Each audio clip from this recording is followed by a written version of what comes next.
Morning, dear students. Welcome to this session on kani's method.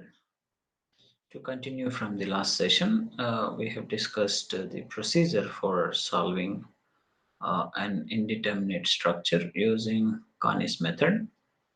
So, in kani's method, what you need to do, I have given you the step-by-step procedure in the last session, and now in this session we will try solve an example problem so that you will be acquainted with this procedure, right? Okay, so we will take up a case of continuous beam with fixed ends. So this is a case to solve first. So this is the example problem. So please observe the given problem that you have to analyze the continuous beam shown by Kani's method. Okay,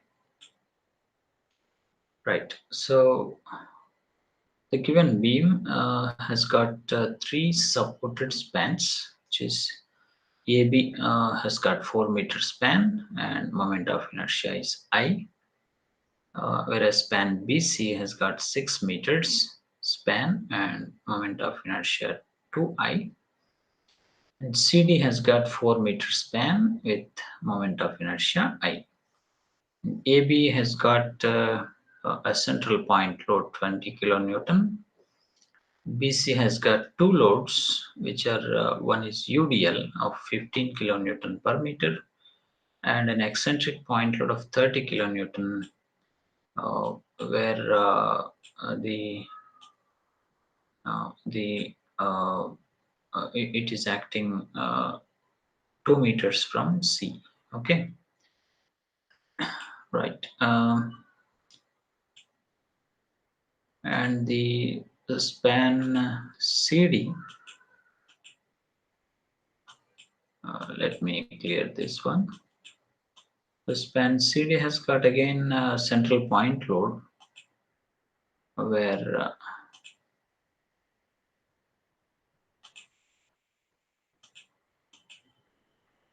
so CD has got central point load with a load of 40 kilonewton. Now the step one is to solve for fixed end moments. So we take span AB and write fixed end moment of AB, which is very well known formula like minus PL by 8. Okay, so this is a moment value. So 20 into 4 divided by 8 will give you that value. Okay, right. So MFEAB, we have a value of minus 10 because 20 into 4 divided by 8. So it comes to minus 10. Then MFBA, fixed moment at B. So for span AB, we are working out for fixed end moments. So it is plus 10 because left end will have anti-clockwise moment, right end will have clockwise moment. Similarly, if you see BC, we have two loads. One is UDL, the other one is being a eccentric point load. So what do you do? Take one load at a time and then find moment, then take another load and then find the moment. So BC, MFBC, we will work out like this. So how you will do minus WL square by 12 and minus P because of eccentric point load. So we'll be working out like this: PAB square by L square. So these are the values when you substitute the values for these loads. So we'll get minus 45 and minus 13.33, total together minus 58.33. Similarly, C at the end C also. So plus WL square by 12 and plus P A square B by L square. That is this value. Okay, so total together it is 71.67.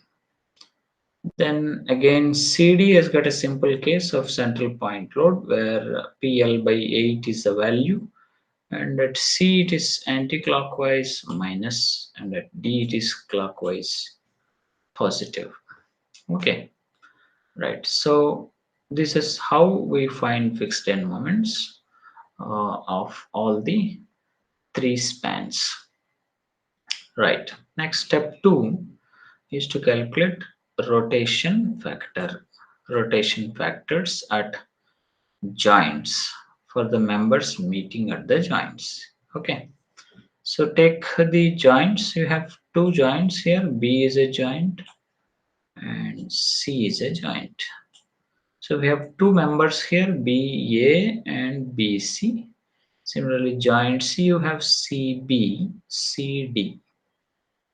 So that we are formulating a tabular form. So joint name, member name. The third column is K value, stiffness value. The fourth column is total stiffness at the joint.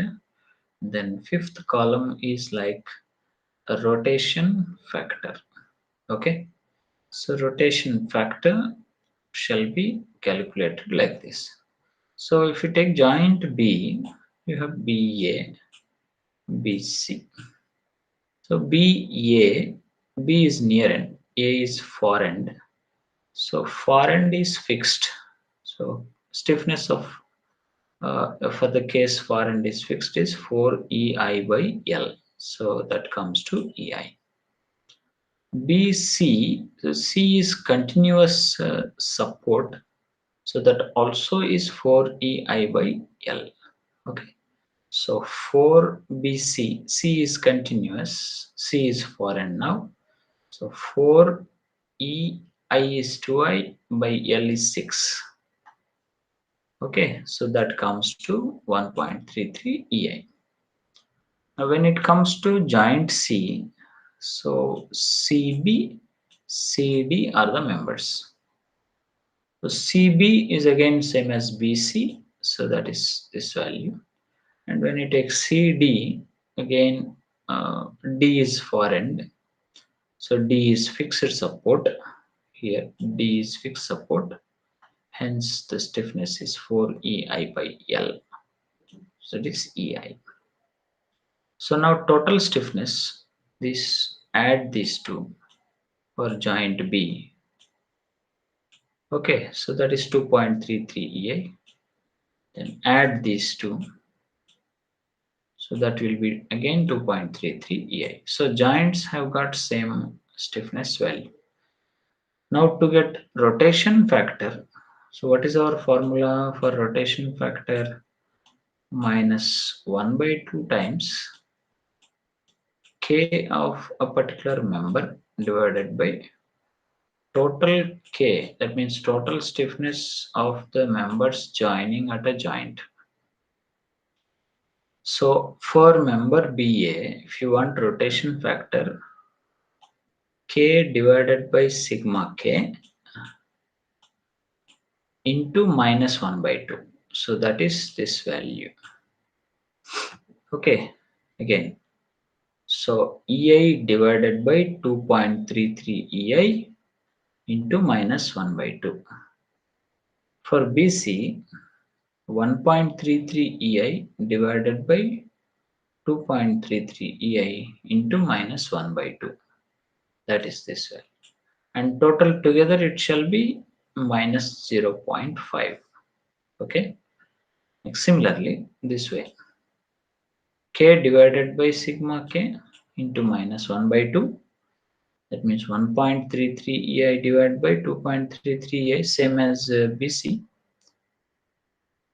and CD same as BA. Okay, so that is this one. So this is step 2 calculation.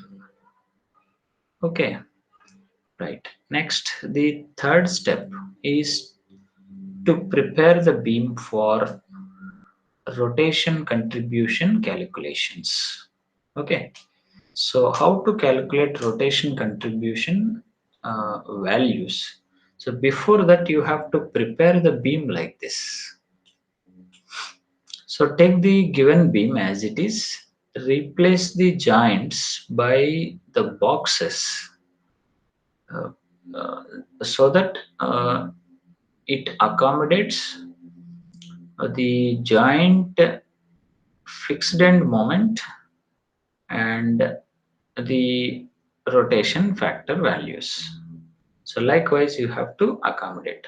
So this is a way that joint B shall be modified. Similarly, joint C. Okay, so once you prepare the beam with the uh, joints replaced by boxes, then you write these fixed end moments first. So minus 10, plus 10, minus 58.33, 71.67, minus 20, plus 20. So all these values are the values that you found here in step 1, minus 10, plus 10. Okay, so first you write them above the beam at their respective places. Then next, you write the rotation factors that you found in step 2, that is minus 0.215 for BA, minus 0.285 for BC. So this is a value of BA, which means B in AB. Similarly, 0.285 B in BC. Same way, giant C, you have two values, write them at their corresponding places, CB, CD values. Now, sum of the values of fixed end moments, you shall write it inside the box, this one. Okay, so 10 minus 58.33, that is minus 48.33. Similarly, 71.67 minus 20 will be 51.67. So now the beam is ready for finding rotation contribution values. Okay, so once the beam is ready, right, now we proceed for cycle 1 to find M dash AB. I mean, joint, I'm writing in general notation, or else you straight away write the joint value itself there itself. So how we wrote this M dash BA, I'll write the formula here, which is equal to, what is this one, minus 0.215, that is rotation factor.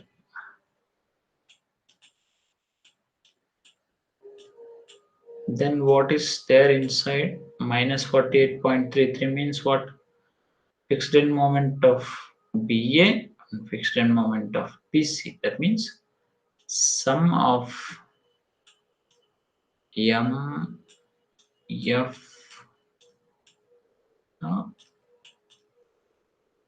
B, A, which means it shall be BA and BC. Okay, right. Plus, what are these zeros? Means M dash B, A,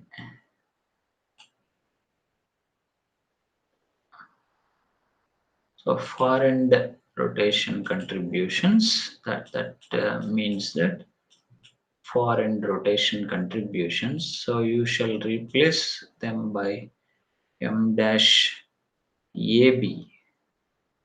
rotation contribution at A plus M dash CB. Okay, so this is how you have to complete the rotation contribution of the member at one end. Okay, similarly the other end also we can write at the joint. So for the two members meeting at the joint, you shall find the rotation contribution values. So minus 0.215 multiplied by 48.33 plus foreign rotation contributions M dash AB. Actually, there is no value available, so if it is not available, we will take it as 0. Similarly, BC rotation contribution value at C not available initially, so we will write 0. So this comes to 10.39, and immediately you update at the corresponding location. It is M dash BA value means AB B in AB. Similarly, BC, the other side of the joint, just change the factor, all remaining terms are same.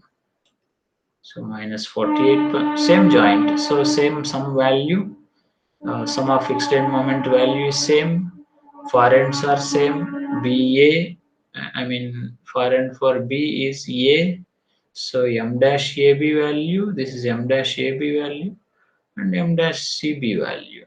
So just the same thing within the braces, just the factor change. So that comes to 13.77 and update it immediately. Write it there. Okay. Now go to joint C.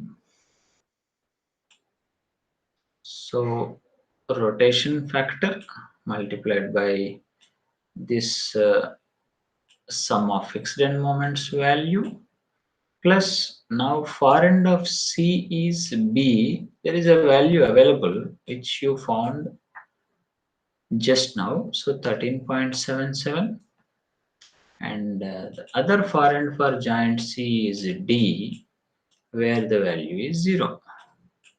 So that comes to minus 18.65. That is this value. So immediately you have to update the value. Then the other member, so you have CD, just factor change, remaining all are same because same joint and same far ends. So minus 14.07. Okay. So this is how the cycle 1 is completed, and now cycle 2. Okay, so M dash BA rotation factor sum of fixed end moments plus parent contribution at A 0 and parent contribution at C value available, so minus 18.65, which comes to 14.4, and that is this value. So how these values you got? Now you are calculating these cycle 2 values. Okay, now joint B, just factor change, remaining all are same, so it comes to 19.10. So update it immediately. Now joint C, if you go, factor, rotation factor multiplied by fixed end moment and far ends for C. Now the value is available here, so 19.1, and D is again 0. So it is minus 20.17, that is this value. Just a factor change for CD, and that gives you minus 15.22. That is this value. So these are cycle 2 values. Okay. And similarly, cycle T. So what about cycle 3? And these are the values. So how you get them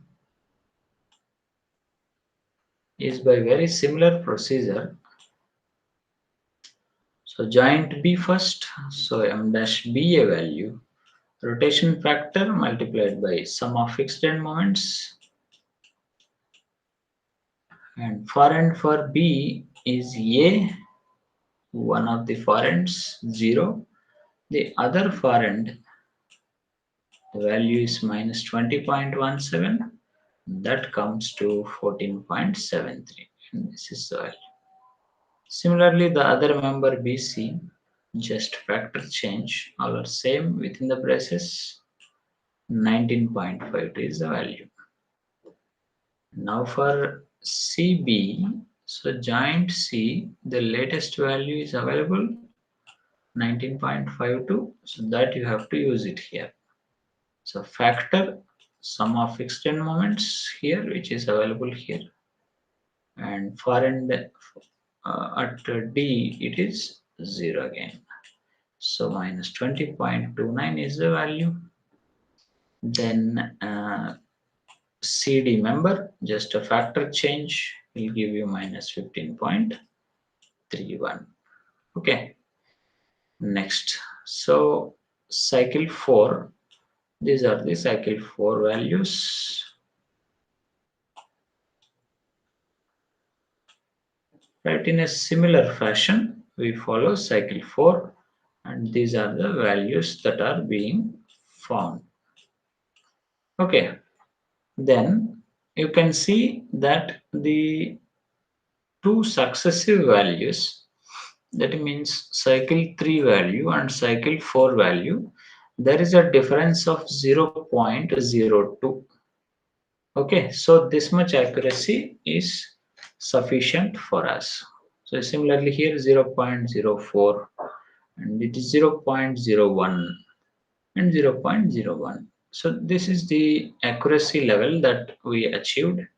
So we stop the iteration process, and we will take these values for calculation of final end moments. Okay. So how do you find final end moments? That is MAB value. That is fixed end moment plus 2 times near end rotation contribution plus far end rotation contribution. So fixed end moment is minus 10, near end is 0, so 2 times 0, and far end for A is B, and this is the value. So that is this one. Similarly for BA and B, MBA, fixed end moment is 10, 2 times near end is 14.75, and far end is 0. Okay, so that is this value. Similarly, all other cases, BC, CB, and BC comes to minus 39.51, and you can see the difference 0.01 is the error that you have. Same here, 50.63 and 50.64. 0.01 is the error. And finally at C, 4.68. So these are final end moments. You can even have a tabular form to calculate end moments. Okay, so this is how we follow the procedure for finding end moments when a continuous beam is having fixed supports. So take this problem as your assignment question, and furthermore to come, for all the cases I'll be giving you the assignment questions. Okay, so this is one of the JNTU K question, appeared in May 2018, which is for 8 marks. Right, so you take up this problem and solve for the solution. Right, so now in brief, what we have done, we have found fixed end moments as step 1. Then we have calculated rotation factors. Then we have gone for rotation contributions to find, just like all cyclic values. Okay, just till you have a stabilized values. So after 4 cycles, the values have got stabilized. The m dash values, that means rotation contributions. So once the rotation contributions have been stabilized, we have found the final end moments by a formula called final end moment is equal to fixed end moment plus 2 times near end rotation contribution and plus far end rotation contribution. Okay, so practice this problem for your confidence level. Okay, thank you.